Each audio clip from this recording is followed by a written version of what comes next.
मगरिब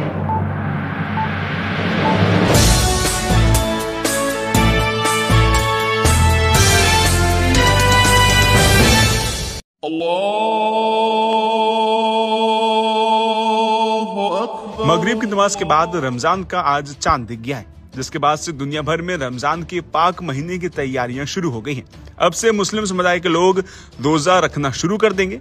मुस्लिम समाज के लोग पूरे 30 दिनों तक रोजा रखेंगे, जिसका पालन सख्ती के साथ करना पड़ता है। आपको बता दें कि रमजान के पाक महीने में रोजा रखना सबसे महत्वपूर्ण माना गया है।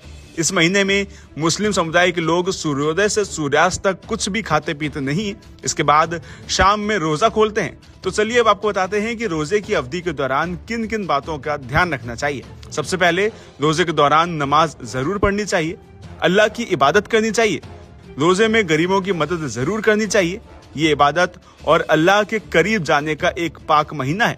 इसके साथ ही तरावी और तहज्जुद की नमाज भी पढ़नी चाहिए। इस महीने ज़कात और सदका खूब देना चाहिए। रोजे के दौरान नकारात्मक विचारों और तनावों से बचना चाहिए। किसी से भी वाद विवाद नहीं करना चाहिए। वहीं इसके अलावा महिलाओं और बड़े बुजुर्गों का अपमान नहीं करना चाहिए। रमजान में अपनी तमाम बुरी आदतों को भी हमें छोड़ना चाहिए। इसके साथ ही अपने पड़ोसियों को हमेशा याद और उनका ख्याल रखना चाहिए। सोने से पहले अपने किए हुए अमाल के बारे में जरूर सोचें और साथ ही कुछ वक्त निकालकर कुरान मजीद को भी सुने।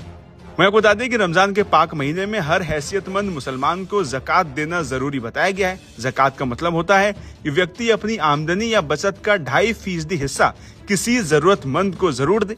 इसके अलावा अगर किसी व्यक्ति के पास दान करने के लिए कुछ नहीं है तो वो किसी रोजेदार को इफ्तार भी करवा सकते हैं। आपको बता दें कि इससे पहले इस्लामिक स्टेट ऑफ इंडिया फिरंगी महल लखनऊ ने रमजान मुबारक एडवाइजरी जारी की है, जिसमें मुसलमानों को इस पूरे महीने कुछ बातों का ध्यान रखने की सलाह भी दी गई है।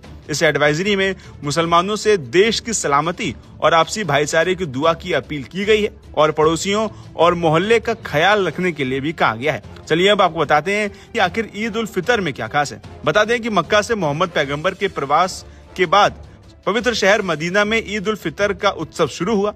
ईद उल फितर नए चांद के दिखने का निर्धारित है, जो रोजे के समापन के रूप में मनाया जाता है। ईद उल फितर को मीठी ईद भी कहा जाता है, क्योंकि इस दिन मीठे पकवान जरूरी रूप से बनाए जाते हैं। यह दिन असल में अल्लाह को शुक्र अदा करने और उन्हें याद करने का दिन है।